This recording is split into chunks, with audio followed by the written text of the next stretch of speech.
over. So the Prophet ﷺ captured the moment and he said, "Man sanna fil Islami sunnatan hasana, fa'umila biha ba'dahu, kutiba lahu mithlu ajri man amila biha, wala yanqusu min ujurihim shay'a."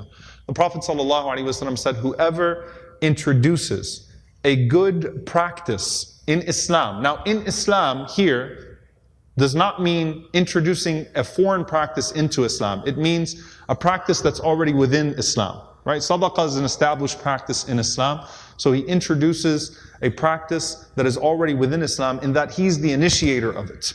Okay? فَعُمِلَ بِهَا بَعْدَهُ, and it was followed after that person. Now, بَعْدَهُ can mean in that moment, 10 seconds later, can mean 10 minutes later, it can mean 10 years later.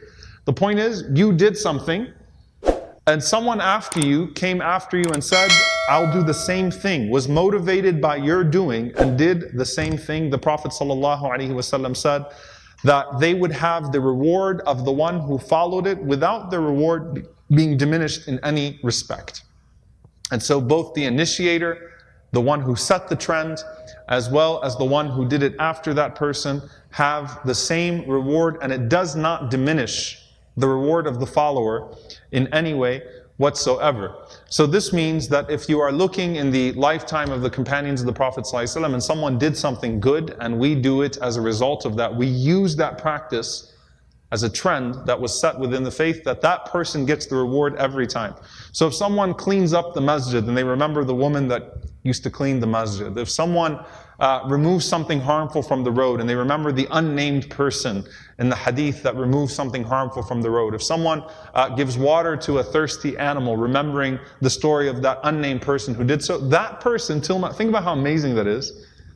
Tens of thousands of years later, sitting in their grave and is receiving a reward from Dallas, Texas, because someone did it and remembered, thought about that person. See how amazing? And that's why the Prophet ﷺ said it does not diminish that person's reward in any way whatsoever. Okay? So it's just this idea of continuing that reward. There are other forms of trendsetters that the Prophet ﷺ mentioned within the same category. He said in another hadith from Ibn Mas'ud radiyallahu ta'ala anhu, "Man dalla ala khayrin, فَلَهُ مِثْلُ أَجْرِ فَاعِلِهِ." Whoever guides others to an act of goodness will have a reward similar to that of its doer. The scholars here mention that this is a person who is not even, who is subtly, who's setting an example in a very subtle way. It's not setting a trend in a very obvious way, but in a subtle way. But someone sees that and someone starts to act upon that good. Finally, the Prophet ﷺ said, "Man da'a ila huda," whoever calls people to good. Meaning you actually call people to good. So you're the one to actually preach it, right? And you call people to do something good. كَانَ لَهُ مِنَ الْأَجْرِ مِثْلُ أُجُورِ مَنْ تَبِعَهُ لَا يَنْقُصُ ذَلِكَ مِنْ أُجُورِهِمْ شَيْئًا. That he would have the reward equivalent of those people who follow that guidance. So if you خَيْرُكُمْ مَنْ تَعَلَّمَ الْقُرْآنَ وَعَلَّمَ, the best of you are those who learn the Qur'an and then teach it. So you learn something good and then you speak that good. You actually say it, and people take that advice, that nasiha from you. You set the trend, you get the reward. Of course, you have to try to practice it yourself, but it initiated from the guidance that came from your mouth, from calling people. Dalla means example.